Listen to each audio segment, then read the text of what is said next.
जय हिंद दोस्तों। स्वागत है आपका हमारे YouTube चैनल में। आशा करते हैं आप स्वस्थ होंगे, मस्त होंगे और अपने अपने घरों में पढ़ रहे होंगे।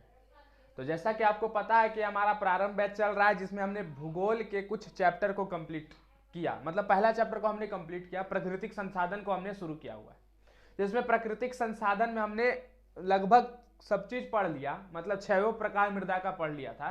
और आज के चैप्टर में, आज के वीडियो में हम मृदा के संरक्षण को समझेंगे। मृदा के संरक्षण मतलब भारत में किस प्रकार से मृदा का संरक्षण हो रहा है, किस प्रकार किया जाए, वो सब चीज को समझने का आज हम प्रयास करेंगे। तो चलिए बिना किसी देरी के साथ आज के क्लास को हम शुरू करते हैं और जानते हैं कि भाई क्या है मृदा का संरक्षण, मृदा के बारे में हम समझते हैं। तो भारत में भूमि उपयोग का बदलता स्वरूप को पहले समझते हैं।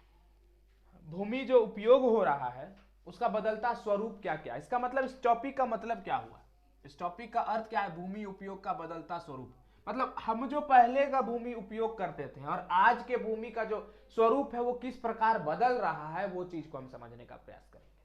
मतलब भूमि उपयोग जो है मानव विविध उद्देश्यों को ध्यान में रखकर करता है। मतलब मानव या हम या आप या कोई भी व्यक्ति है, भूमि का इस्तेमाल या मृदा का इस्तेमाल या किसी भी चीज का इस्तेमाल कुछ दिमाग लगा के ही करता है। बिना मतलब का कोई चीज का इस्तेमाल तो करता नहीं है। तो उसी प्रकार जो है भारत या कोई भी व्यक्ति जो है वो भूमि का इस्तेमाल जो है, किसका इस्तेमाल, भूमि का उपयोग जो है कुछ उद्देश्य को ध्यान में रखकर करता है। ठीक है। और वो उद्देश्य कौन सा उद्देश्य है, भूमि संसाधन का। और उसी भूमि संसाधन का क्या करता है, उपयोग करता है। मतलब मान लीजिए आज आपको मार्कर का काम है तो आप कुछ ना कुछ उद्देश्य से इस मार्कर का उपयोग करेंगे। मार्कर का उपयोग क्या है कि हमको इस बोर्ड पे लिखना है, क्या करना है, हमको इसको लिखना है। तो ठीक उसी प्रकार भूमि उपयोग भी भूमि संसाधन का उद्देश्य को देखकर किया जाता है। भूमि संसाधन का उपयोग किया जाता है, भूमि उपयोग का। भूमि का हम उपयोग करते हैं किसको ध्यान में रखते हुए, किसको ध्यान में रखते हुए कि आज के संसाधन को ध्यान में रखते हुए। ठीक है, आज के संसाधन को हम ध्यान में रखते हुए भूमि का उपयोग करते हैं। और उसी प्रकार मानव भी उपयोग करता है। तो किन किन वर्गों में करता है, तो कृषि के रूप में करता है। उसके बाद कृषि के बाद देखें तो वन विस्तार हो रहा है, तो वन का उपयोग होता है। वन जहां पर क्षेत्र में फैला हुआ है वो कहां पर फैला हुआ है, तो भूमि में ही फैला हुआ है। स्थायी चारागाह एवं गोचर भूमि मतलब जहां पर जानवर वगैरह चरते हैं और जो गोचर भूमि है जहां पर जानवर को पाला जाता है वो सब क्षेत्र भी भूमि पर ही है।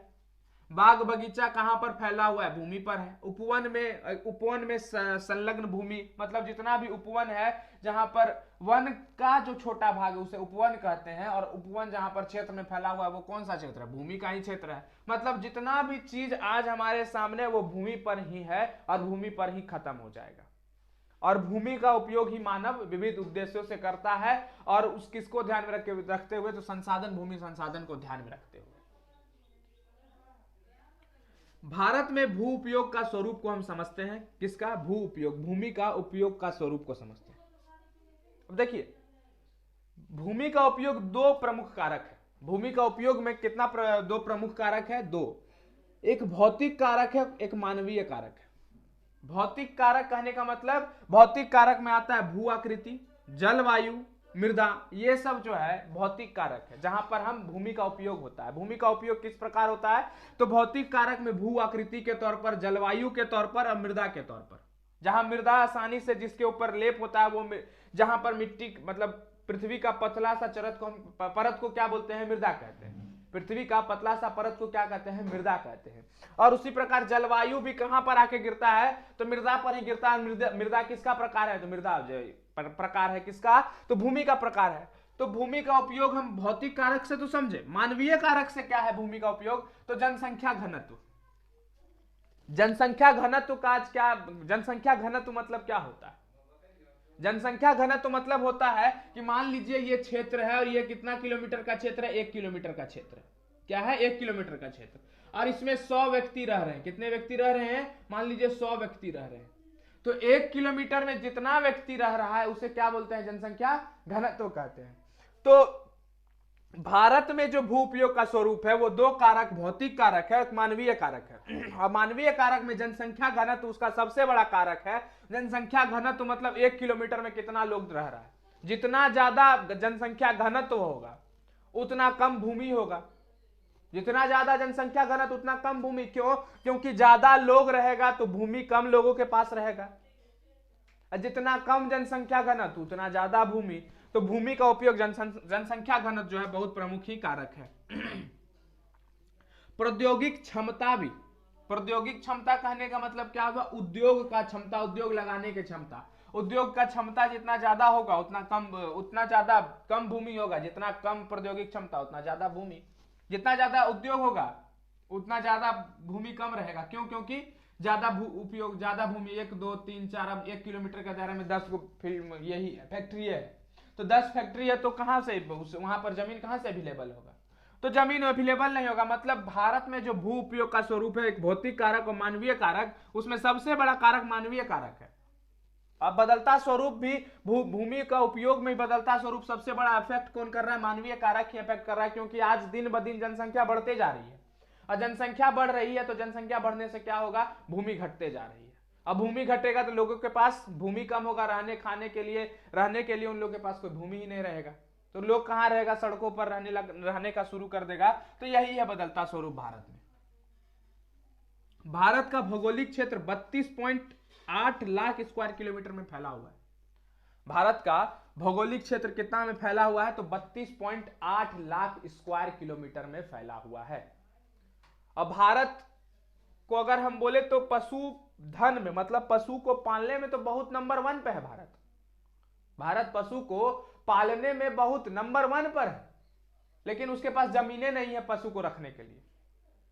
तो यह सबसे बड़ा कारण है भारत का बदलता स्वरूप में। हम देख रहे हैं क्या क्या स्वरूप है। भारत पशुधन में एक नंबर 1 पे है, लेकिन चारगा के लिए उसके पास भूमि नहीं है। अगर भारत में हम प्रतिभूमि को, प्रतिभूमि कहने का मतलब क्या हुआ? प्रतिभूमि कहने का मतलब जहां पर और कृषि को नहीं उगाया जा सके, जहां पर कृषि अगर करें तो वहां पर कोई फल ही हमको नहीं मिलेगा, उसे क्या कहते हैं? प्रतिभूमि कहते हैं। अब भारत में प्रतिभूमि और उपजाऊ भूमि को भी हम मिला लें तो सिर्फ हमारे पास 54% भूमि ही होगा जो कृषि के योग्य होगा। समझ सकते हैं आप? मात्र 54%। जबकि जहां पर कृषि नहीं भी हो रहा है हम उसको भी मिला रहे हैं। और कृषि होने के साथ साथ प्रतिभूमि और उपजाऊ भूमि को मिलाने के बाद हमारे पास सिर्फ कितना परसेंट भूमि कृषि बचता, कृषि योग्य बचता है? तो 54% मात्र। यहां तक कि पर्यावरण का रिपोर्ट के अनुसार, पर्यावरण के रिपोर्ट के अनुसार राष्ट्र में पर्यावरण को संतुलित रखने के लिए 33% भूभाग पर वन होना अनिवार्य है। इसका मतलब क्या हुआ? 1952 का रिपोर्ट राष्ट्रीय वन नीति के, राष्ट्रीय वन नीति जो है यह जारी करता है। 1952 में एक रिपोर्ट जारी करता है जिसे हम राष्ट्रीय वन नीति कहते हैं। क्या कहते हैं? राष्ट्रीय वन नीति कहते हैं।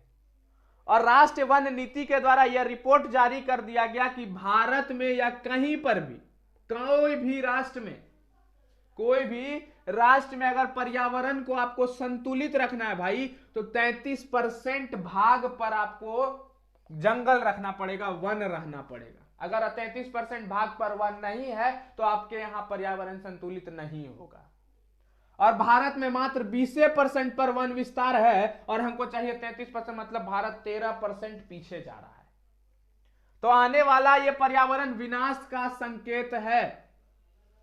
किसका संकेत है? तो विनाश का संकेत है। और कहीं ना कहीं हमारा भारत कहां, किस ओर जा रहा है? तो विनाश की ओर जा रहा है। किसमें? तो पर्यावरण के मामले में।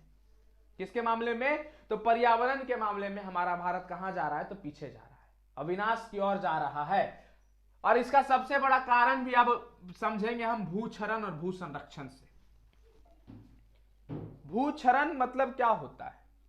भूक्षरण का मतलब होता है कि मृदा को अपने स्थान से हट जाना को ही हम क्या बोलते हैं? भूक्षरण कहते हैं। मतलब आप अपने घर में रह रहे हैं, आपको घर से भगा दिया जाए, वो क्या कहलाता है? भूक्षरण कहलाएगा। क्या कहलाएगा? भूक्षरण कहलाएगा। अब जैसे मान लीजिए मृदा को अपने स्थान से विविध क्रियाओं द्वारा स्थानांतरित होना भूक्षरण कहलाता है। विविध क्रिया कहने का मतलब, मान लीजिए कि ये कोई क्षेत्र है, इस पे ऊपर मृदा इसे रखा हुआ है, ठीक है? बारिश पड़ा, इसको बहा के लेके चला गया, हवा चला, इसको उड़ा के लेके चला गया, हवा चला इसको उड़ा के लेके चल गया, बर्फ पड़ा इसको घसीट के लेके चल गया, मतलब किसी न किसी प्रकार इसको लेके जाएगा, और उसी को क्या बोलेंगे हम, उसी को भूक्षरण कहेंगे। मतलब मृदा का अपने स्थान से विविध क्रियाओं द्वारा स्थानांतरित होना ही क्या कहलाती है, भूक्षरण कहलाती है। जैसे गतिशील जल के द्वारा, जैसे पवन के द्वारा, जैसे हिमनी के द्वारा। अब देखिए धीरे धीरे जब आगे बढ़ेंगे तो अनावृष्टि से मृदा में का नमी होता है। अनावृष्टि क्या होता है, अनावृष्टि क्या होता है, जब बारिश नहीं पड़ती उसे क्या बोलते हैं, अनावृष्टि। और अनावृष्टि से मृदा की नमी एवं संस्कृति संगठन का लोप हो जाता है और धीरे धीरे मृदा शुष्क और अपर्दन होने लगता है। आप समझिए इसका मतलब क्या हुआ। अब बारिश नहीं पड़ेगी तो मृदा क्या होगा, मृदा का नमी घटने लगेगा। अब मृदा का नमी जब धीरे धीरे घटने लगेगा तो धीरे धीरे मृदा क्या हो जाएगा, ड्राई होने लगेगा, सूखने लगेगा। मृदा का नमी जब खत्म होगा, जब मृदा का पानी अगर सूखने लगेगा, मृदा खत्म होने लगेगा, तो मृदा का पानी जब खत्म तो सूखने लगेगा मिट्टी, और मिट्टी जब सूख जाएगा एकदम बालू की तरह बन जाएगा। उसको तो कोई भी आएगा उड़ा के लेके चला जाएगा, पवन आया उड़ा के लेके चल गया, पानी आया बहा के लेके चल गया। तो इसका मतलब कोई भी आया उसको लेके चल गया तो धीरे धीरे मृदा क्या हो जाएगा, शुष्क हो जाएगा और धीरे धीरे उसका अपर्दन होना शुरू हो जाएगा। अपर्दन मतलब भी भूक्षरण ही होता है। अपर्दन मतलब मृदा का ले जाना ही अपर्दन कहलाता है, मृदा को मिटाना ही अपर्दन कहलाता है। इस प्रकार हम देखें तो भारत में 13 करोड़ भूमि का इसी प्रकार नुकसान हुआ है। कितना, तो 13 करोड़ भूमि का नुकसान भारत में हुआ है। अब देखिए नुकसान को हम समझते हैं पहले, किस प्रकार नुकसान होता है। जैसे नुकसान में अगर मान लीजिए माइनिंग होता है, माइनिंग तो ये नहीं होगा कि थोड़ा सा होल करके जमीन के अंदर घुस के कोयला निकाल लें उस तरफ से, नहीं, पूरा बड़ा सा गड्ढा हमको खोदना पड़ेगा और काफी गहरा गड्ढा खोदना पड़ेगा। उसके बाद हम कोयला को निकालेंगे उसमें से, पेट्रोल को निकालेंगे उसमें से, मतलब कि बड़ा सा गड्ढा खोद के हमको उसमें से कोयला निकाल लेना। और जब कोयला निकाल लेंगे तो हम उसको भरते नहीं है। इसका मतलब क्या हुआ कि जब हम उसको भरेंगे नहीं तो वो खाली ही रह जाएगा, उस गड्ढा पूरा भरेगा ही नहीं, क्योंकि अच्छा बहुत गहरा गड्ढा रहता है। अब जब गड्ढा भराएगा नहीं तो वो जमीन हमको किस काम आएगा, तो जमीन तो बेकार हो गया, वो जमीन रहने योग्य रहा नहीं, वो जमीन खराब हो गया, वो जमीन खराब हो गया और नुकसान हो गया। जैसे झारखंड में होता है, इसमें क्या होता है, वनोन्मूलन का शिकार होने लगता है जमीन वहां का, मतलब वन वहां पे उगेगा नहीं, वन होगा नहीं, क्योंकि वो गड्ढा में पेड़ उगेगा कहां से। पंजाब में, हरियाणा में, उत्तर प्रदेश में जब खेती होता है तो जल एक जगह जाके जमा हो जाता है। क्यों, क्योंकि वहां कृषि पर ही लोग ज्यादातर आधारित हैं, तो एक जगह पर जाके जल जमा हो जाता है, क्योंकि पटवन तो सबको करना है। और जब पटवन होगा तो पानी एक जगह जाके जमा होगा तो जल का क्रांता होगा, वाटर लैगिंग होगा, और जल का जमा होने से मृदा में क्या होगा, लवण का मात्रा बढ़ेगा, क्षार की भी मात्रा बढ़ेगी, और लवण और क्षार की मात्रा जब बढ़ती है तो मृदा क्या होने लगता है, परती भूमि बनने लगता है, जहां पर कोई कृषि योग्य भूमि नहीं बन सकता है। अब इस प्रकार से क्या होगा, भूमि धीरे धीरे खत्म होने लगेगा और भूमि का निम्नीकरण होने लगेगा, मतलब भूमि धीरे धीरे डाउन होने लगेगा, अब भूमि खत्म होने लगेगा। तो भूमि निम्नीकरण जो है आधुनिक मानव सभ्यता के लिए बहुत ही विकट समस्या है, और इस समस्या से निकलना बहुत ही जटिल प्रक्रिया है, और इससे निकलना बहुत ही जरूरी है मनुष्य को। तो किस प्रकार निकला जाए, उसका क्या क्या है, तो देखिए सबसे पहले हमको मृदा को ठोस बनाना होगा, क्योंकि जल्दी उसका अपर्दन ना हो सके, मृदा का अपर्दन ना हो सके। तो मृदा का अपर्दन को रोकने के लिए हम फसल चक्रण का उपयोग करेंगे। फसल चक्रण का मतलब क्या होता है, जैसे मान लीजिए अभी जनवरी में आलू लगाए तो फरवरी में मान लीजिए आलू को निकाल लिए, तो फरवरी में अब आलू को छोड़ के दूसरा फसल को उगाएंगे, गोभी को छोड़ के फिर दूसरा फसल को उगाएंगे, फिर दूसरा फसल को उगाएंगे। तो हर एक साल फसल को चेंज कर करके हम हर एक साल जब उगाएंगे तो क्या होगा, मिट्टी को वो पकड़ेगा, और धीरे धीरे मिट्टी को जब पकड़ लेगा तो मिट्टी मजबूत होने लगेगा। मिट्टी का अपर्दन होने से फसल चक्रण रोक सकता है। पहाड़ी क्षेत्र में समोच्च जुताई द्वारा मृदा का अपर्दन रोक सकते हैं। समोच्च जुताई मतलब क्या होता है, समोच्च जुताई मतलब स्ट्रिप फार्मिंग होता है। अब देखिए क्या होता है स्ट्रिप फार्मिंग, इस चीज को समझते हैं, ठीक है। स्ट्रिप फार्मिंग को हम देखते हैं, स्ट्रिप फार्मिंग होता क्या है। जैसे मान लीजिए कि ये कोई भूमि है, इतना दूर कोई भूमि है, ठीक है, ये क्या है, ये कोई भूमि है, ठीक है। अब ये पहाड़ी क्षेत्र है, ये यहां पर ये पहाड़ है इस प्रकार से, और इस पर हमको फार्मिंग करना है। इस पहाड़ी क्षेत्र पर क्या करना है, यहाँ से यहाँ तक हमको फार्मिंग करना है, कृषि करना है, खेती करना है। तो अब देखिए यहाँ पर हम क्या करेंगे, यहाँ पर से इतना दूर फसल लगा देंगे और यहाँ पर मेड़ दे देंगे, फिर यहाँ से इतना दूर फसल दे देंगे, यहाँ पर मेड़ दे देंगे, फिर यहाँ से एक फसल दे देंगे, फिर मेड़ दे देंगे। मेड़ मतलब एक ऊंचा करके मिट्टी का बना देंगे, ताकि ऊपर से अगर कोई भी पानी भी किसी भी प्रकार का है तो यहाँ का फसल इसमें ना चल जाए, यहाँ का फसल इसमें ना चल जाए बह के। पहला पॉइंट। दूसरा, फिर पानी अगर आए तो इसका मिट्टी बहा के यहाँ ना लेके चले जाए।